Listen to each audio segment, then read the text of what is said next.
Greetings.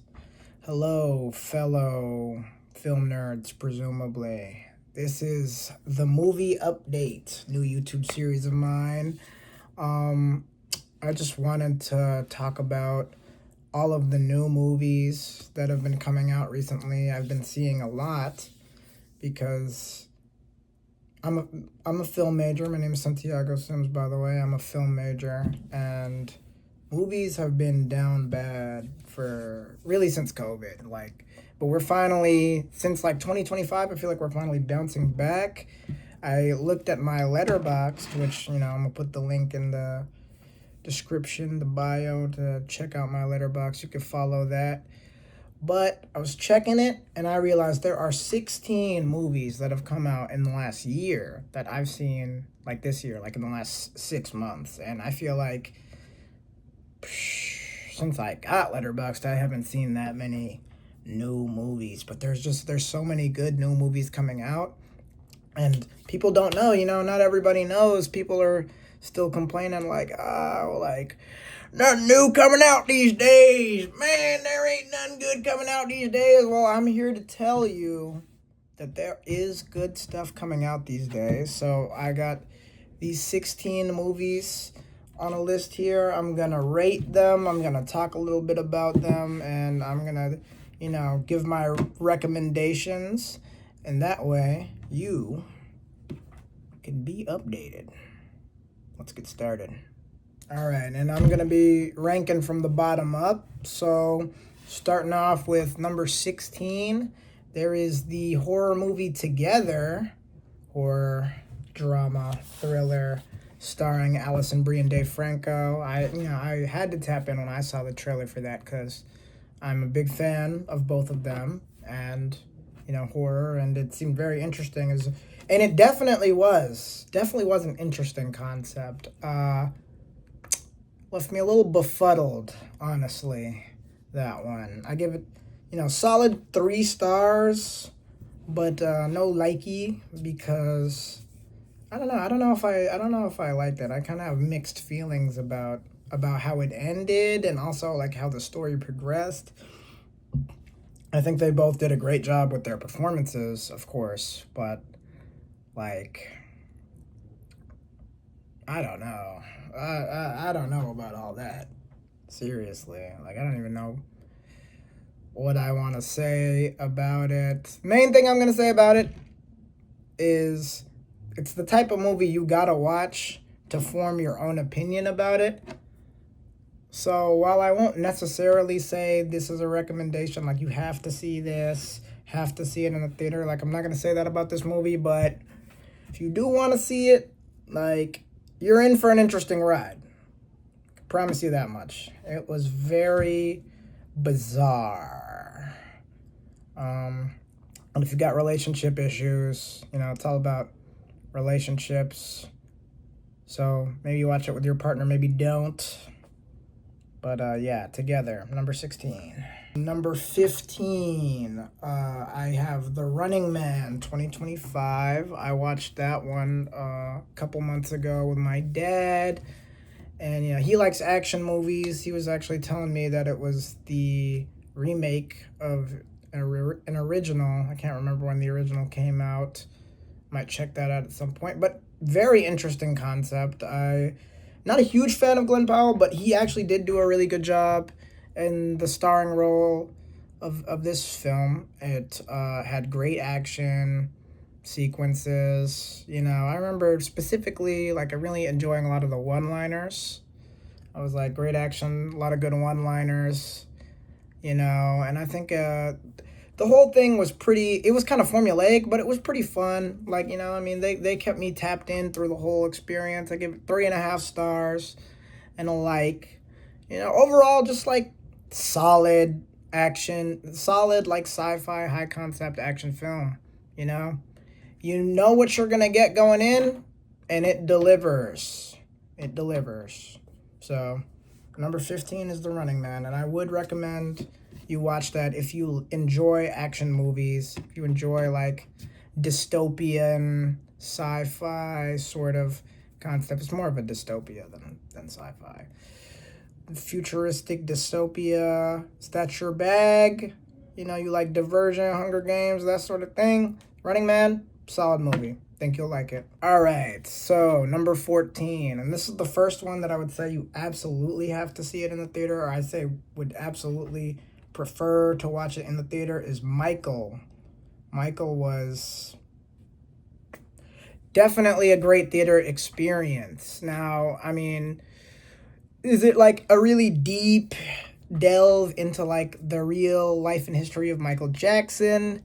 No, I mean, they keep it pretty surface level. The plot progression, the plot line is mostly about like his relationship with his father, you know, but like the songs, the dance sequences, you know what I mean? They are there. And the emotional notes along with those also there, they're hitting. And I had a great time in the theater. We were in a packed theater, me and my mom and my aunt, and overall it was very fun. So, you know, I give it solid 3.5 stars as well. Liked it and would recommend that you see Michael in the theater. And now if you're looking, like I said, if you're looking for deep cuts, not deep cuts, but if you're looking for a fun ride, good music, good dancing, you're looking to feel like, yeah, like get that Michael aura. He's got Jafar Jackson, he's got that MJ aura. He brings it, you know? Shout out nephew, shout out Unc. He did his thing. All right, number 13 is GOAT, which that was a really interesting film, you know, done by Stephen Curry and the gang. They have quite the voice cast with, you know, Caleb McLaughlin starring as the GOAT, as the titular GOAT character, and Patton Oswalt, and I had a bunch of people just off the top of my head, but the voice acting was really good. And the animation was fantastic. Like, I'm talking, you know, Into the Spider-Verse, you know, type. Like, Sony Animation does it again. I really enjoyed it. I felt like it had a really good, like, story, you know, very wholesome, timeless message about following your dreams and, you know, being able to beat all the odds. I think that movies like that, you know, they're always needed and they can always be done well, and I think this one was absolutely done well. I was really moved by the ending because the film, it had a strong emotional core and it had really good characters and overall good plot development and good like action like within the arc. I really liked the whole, you know, the whole game. I forgot, it's like basketball, but it's like rollerball, something like that. Either way, it was cool. So, you know, I would definitely recommend you see GOAT. I didn't see it in the theater. I saw it on Netflix at my house. I'm sure it was a fun theater experience, but I definitely don't think you need that. You know, you could definitely throw that on. It's on Netflix. You can watch it right now. And it's solid. 3.5 stars. Likey. And would recommend, especially if you like basketball, which I'm not even a basketball fan, but you get me going in the story, you can get me invested in the story, and I'll watch anything. And this one did, so shout out Stephen Curry then. I'm really excited to talk about this one, number 12, because I believe it's underrated. I haven't seen anybody talk about it. It's Tornado, which that's a 2025 movie that came out on Hulu about a young girl. She's the daughter of a samurai in like, I think 1800s America, and her father is killed and she has to go on a bit of a quest of revenge to, you know, avenge her fallen father. It is shot super well on what is clearly like, it's clearly like a low budget indie film, but it looks fantastic and the acting is really good, and by God, it was just enthralling. I remember really liking this movie. I watched it like basically blind when I saw, like, I was just scrolling through Hulu one day and I saw like part of the trailer play and I was like, oh, I'm in.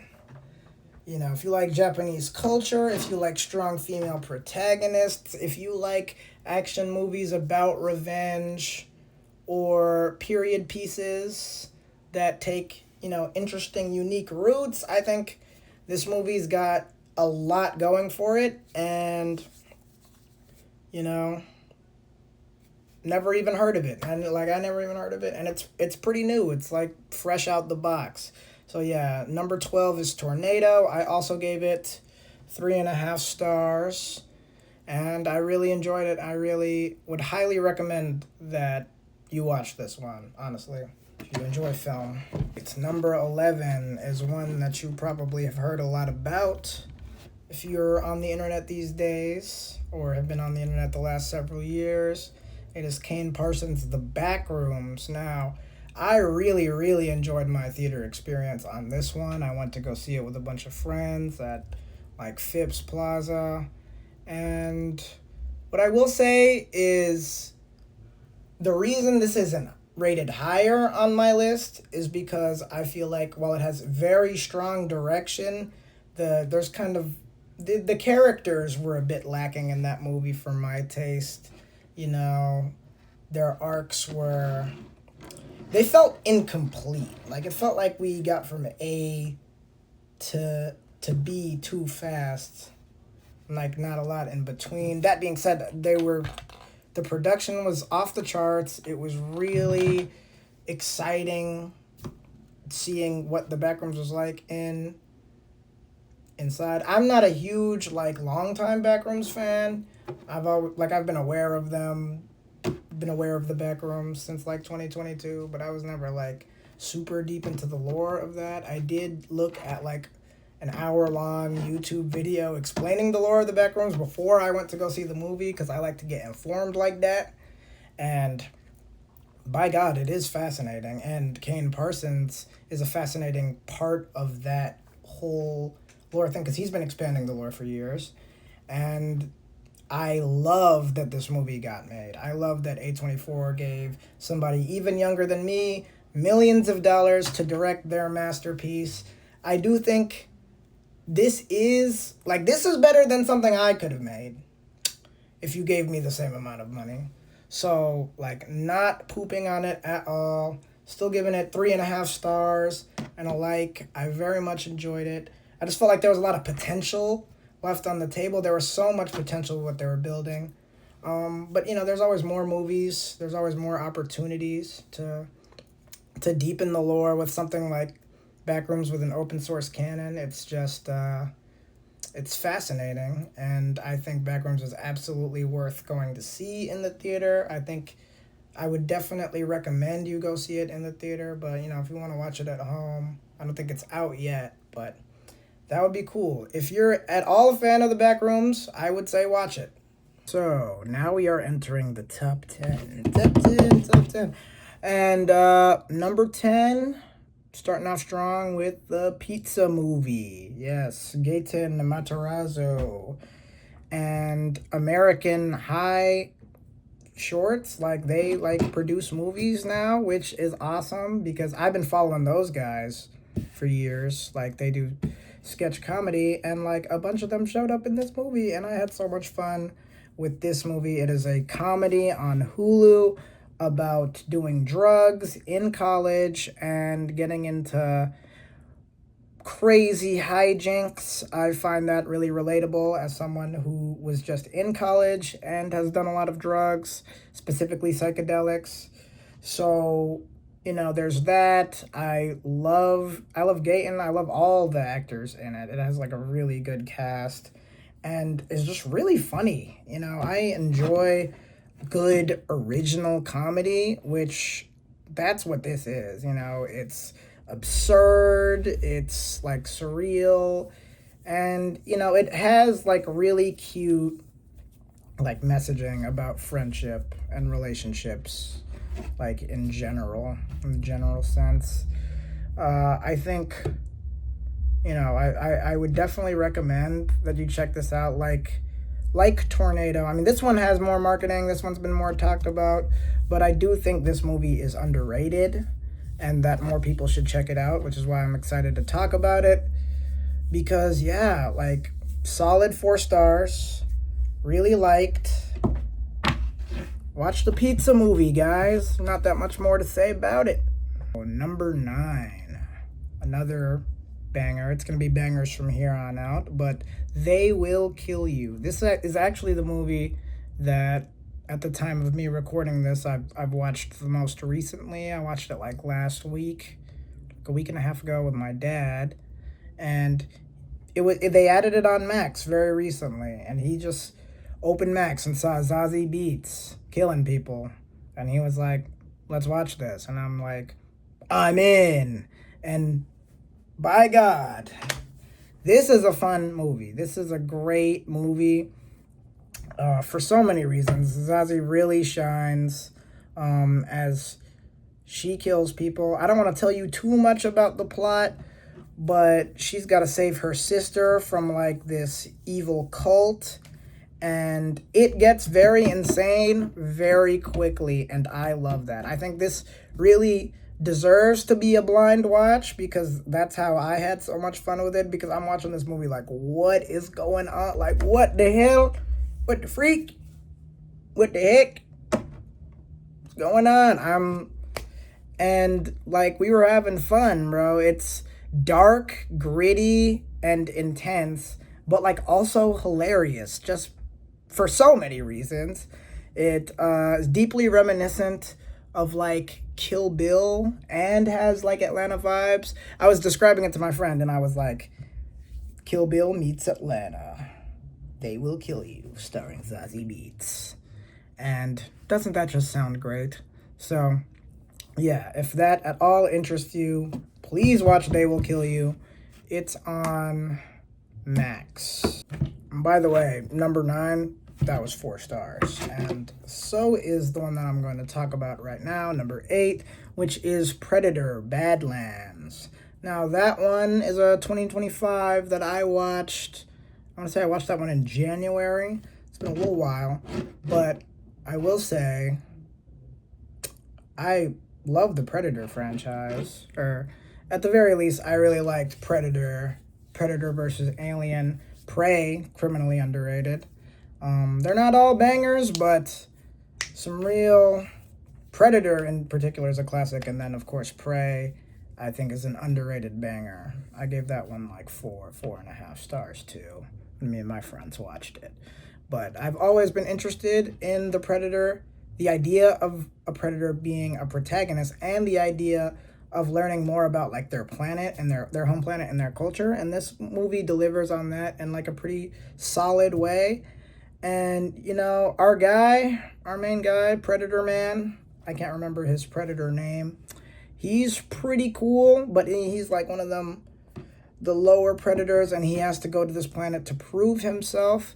And along the way, he learns something. You know, he learns that strength is not everything. He learns a strong lesson about heart and about family, all while hunting and killing in the classic Predator style. And I think this movie was pretty interesting all the way through. I think it has a strong storyline, and I really, like, I didn't expect to be at all emotionally moved by a Predator movie. It's not what I went in expecting, but by the end, they had me. I think it was surprisingly cute and wholesome, which I loved. I love stuff like that. I think the action in this movie definitely delivers in that regard, and just the whole concept of it. Like, I love world building stuff. This is world building right here. They bring in so much interesting lore and interesting beings, characters, entities. You know, there's these robo cyber android people that are heavily involved. It's a fun ride. And yes, I absolutely recommend watching it. It's on Hulu, and I give that movie 4 stars. Number 7, and we're getting into real high ratings here, and I gotta talk about it. Sorry, grown man, but I have to talk about it. Zootopia 2 is number 7, and I I mean, I slept on this movie just like I slept on the first Zootopia, made the same mistake twice. I did not think they were going to come back and drop another banger, but they really did. They found a way to make really relevant and kind of deep themes be very digestible for like a kid audience. You know, there's still all that same stuff about, you know, segregation and like historical structural racism and also just like classism, things of that nature, boiled down into a kid's movie that's about animals and full of puns. Of course, the voice cast is always amazing, and the villains in this movie were really good. I think I like the villains in this movie better than in the first one, even. Like, very strong antagonists, you know, good plot, good twists. You know, they really do a good job of building on, you know, Judy and Foxman's relationship. Can never remember anybody's names. I'm not looking it up. But I seriously, Judy and Hobbs. Hobbs and Judy? No.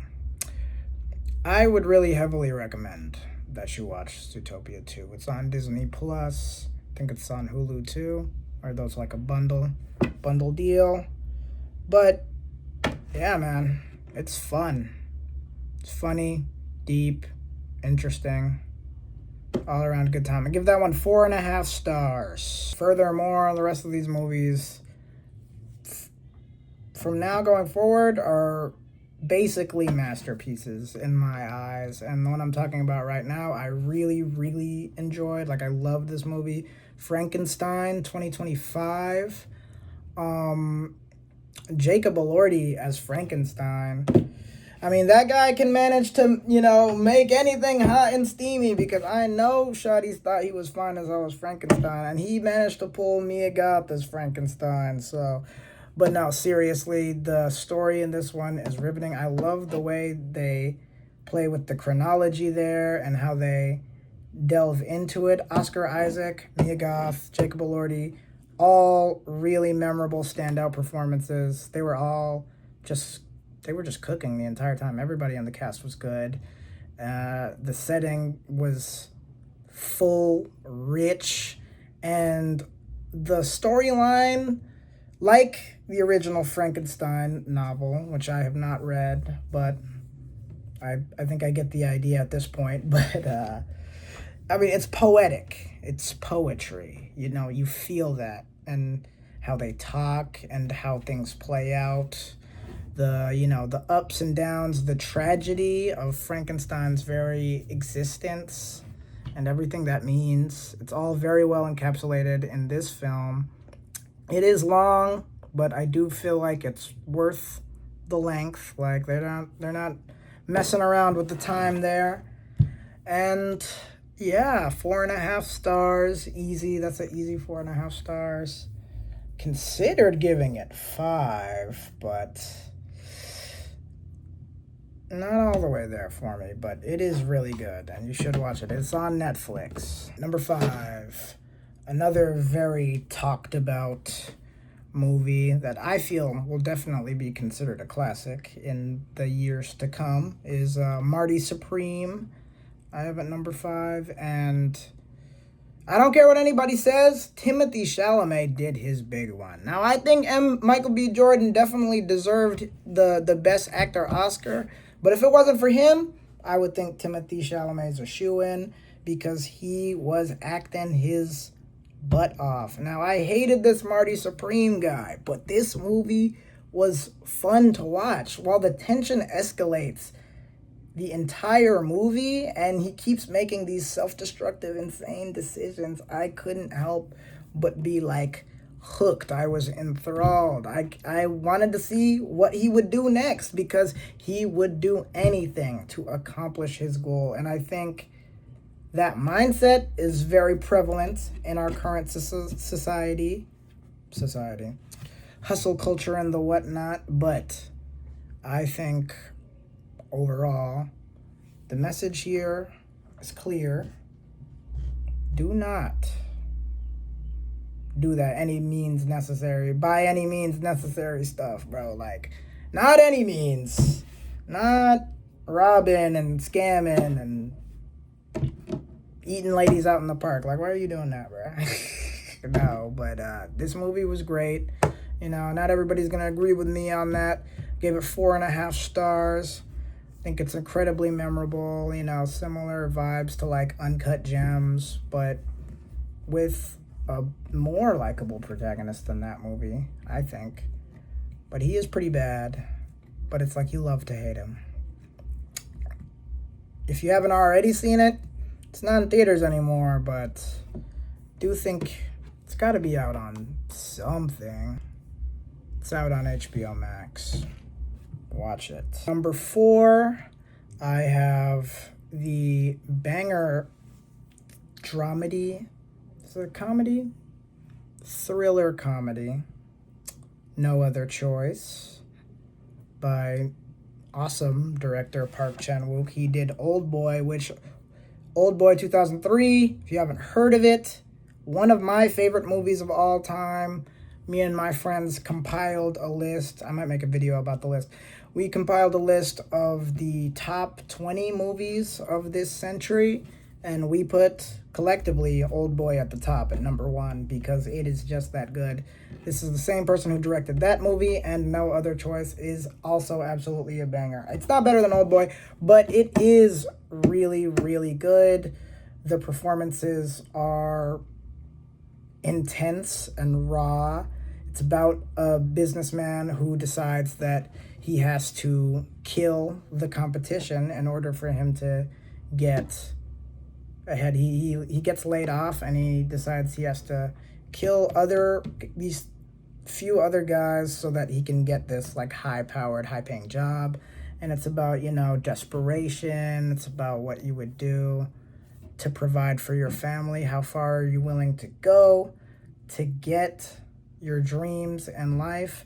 And I think it's a very unique take on that sort of undertaking. Like, I feel like the progression of it and the ending of it are definitely a departure from what you would expect of something of this genre, and I think it's so well executed in every way possible.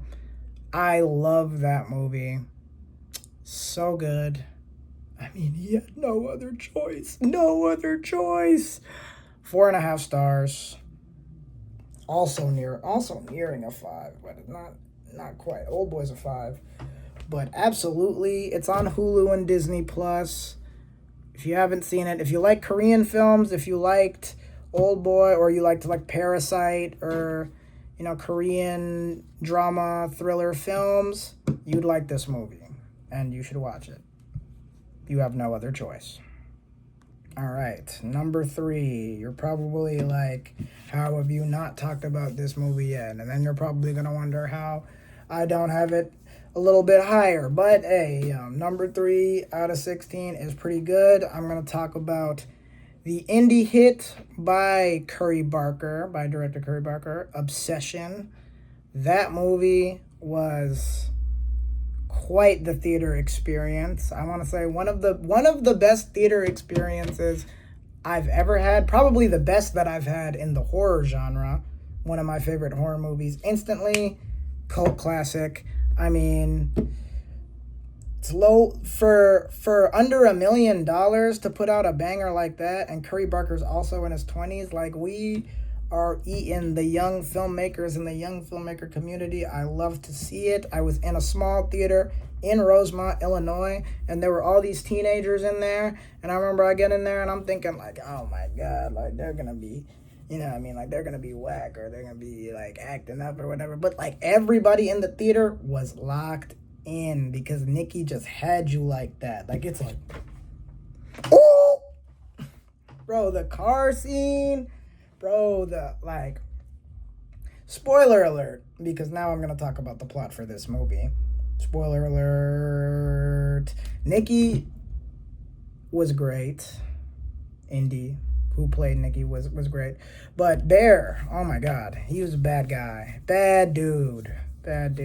When we get to the scene where I was feeling him in the beginning, I feel like a lot of guys found him really relatable in the beginning.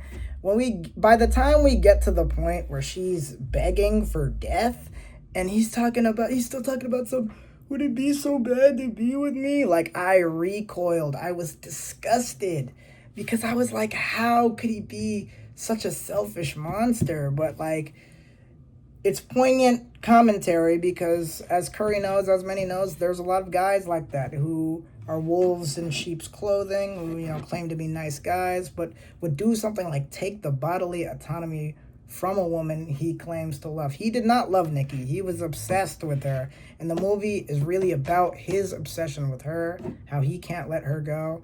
And I'm very glad that he dies at the end.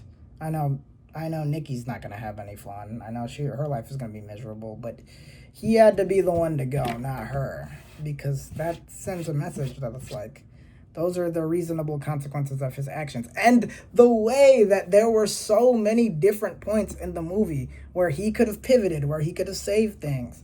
If he had more than 3 friends, he still could have done it at the end with another One-Wish Willow, but he is a miserable loser wrapped in like this cloak of like sheepish awkwardness, and it's disgusting. It's really unsettling. I don't like that guy, and didn't really like Ian either. Poor Sarah is a sweetheart.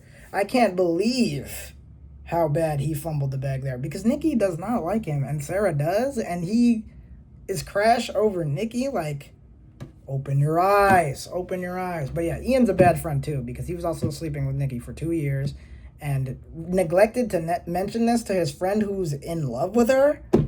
Bad friend, bro. Worst friend group of all time. But yeah, 5 stars. 5 stars for Obsession. That's the first one that I definitively give 5 stars, because I have no notes. I think it was a masterpiece. Exceeded my every expectation, and I actually already have seen this one again, because my brother and sister, they wanted to go see it, so we went to go see it in the theaters again for me last week, and it really hit just as well the second time. I caught so much detail, so much foreshadowing when I was rewatching it, and I love stuff like that. I loved it. Curry Barker, who I've been following him for years as well, because he does really good sketch comedy. I love exploring the bridge between, I'm a comedy writer myself, and there's a real bridge between comedy and horror, and the way you can play on the emotions of people and surprise people. And I think he, like Jordan Peele, is an example of how well that bridge can be, how well that transition can be done by somebody in the comedy space. So loved that. Loved yapping about it too long. Watch Obsession. All right, number 2, another banger that I believe is tragically slept on, was not marketed heavily at all, is Keke Palmer and Boots Riley's I Love Boosters, which Boots Riley was the same director who brought us Sorry to Bother You, which that movie I have opinions about, because I didn't love the third act. But this movie, this is surrealism done to the utmost. The color, the wardrobe, the story, oh my gosh. Full disclosure, I was on acid when I saw this in the theater. Me and my homie we were super extremely high. We were the only people in the theater, thank God, because we were hooting and hollering, because we were just having the grandest old time. I mean, drugs aside, the color was amazing. I think the way they progressed through the story, through the absurd surrealism, is really beautiful. And also, Keke Palmer and all her friends, so beautiful, so gorgeous. I don't think I'd ever been that attracted to Keke Palmer in my entire life. Like, when she gets so bad, and they were fitted up. They were fitted to the nines in every scene. I haven't seen Devil Wears Prada 2 yet. I plan on seeing that, but I mean, I know they gotta be comparable in the fit department, bro, because it was crazy. I mean, it's all about, this group of shoplifters. They're called the Velvet Gang, and they're going up against this, big designer lady, big white lady who likes to, peddle designs and whatnot. But this movie is woke. And yeah, I'm a libtard, so I love that. This movie is woke. It's all about class consciousness and love and hate and violence and togetherness. There's a really good symbiosis between Black and Asian cultures there, and fashion. And there's just so much in this movie to be like delighted and fascinated by. There's some great cameos. Lakeith Stanfield is in the movie, and every time he's on screen, me and my friend we were dying laughing because his character is just hilarious. Like, oh my god, so iconic. And yeah, like I like definitely 5 stars. I consider it a masterpiece. It already made it onto my Letterboxd favorite movies list because it's one of the best theater experiences I ever had. Still think it would be if I wasn't on drugs, but maybe less. But it was great. And not everybody's gonna like this movie, full disclosure. I feel like I felt like the movie was made for me. Like, I feel like it pandered very specifically to my taste. I love beautiful Black women. I love surrealism. I love film. I love class consciousness. I love Lakeith Stanfield eating pussy. I love boosters. And I think everybody should watch it. Not everybody's going to like it, but I think everybody should watch it. I think it's great. It's got my 10 out of 10 5-star recommendation. So, Right, and last one on the list, which is an extreme banger, of course, that I have to talk about. I'm very thrilled to present Project Hail Mary. Project Hail Mary. Oh my god. No, this movie definitely, of course, iconic theater experience. I would say, like, this is a movie that you also, like, really, really, I would say you have to see it in the theater. I saw it on the big screen when it came out, and there were parts where it really, like, took my breath away, and I was at a loss for words. It's so big and atmospheric, yet has such heart that really, like, anchors you to the story. Ryan Gosling is an incredible protagonist in this movie, and he's playing a rock. And I love the freaking Rock. Like, oh my god, bro. I shed tears in a movie theater for a Rock. And I loved it, bro. It was a beautiful film. Couldn't recommend it more. I think, it's long in the best way possible because they really have a lot of story to get through. And the way the story arc progresses just has you really fascinated. I really always wanted to see what would happen next. At no point did I know where this movie was going or how it would conclude, and I think that is the best way to go into a movie. Even with the trailer that I saw, I was still like, I don't really know how this is going, where it's gonna go, and I was very pleasantly surprised, like, the entire time. Like, I was like, oh my god, this is, like, so good. Oh my god, this is so moving. This is so deep.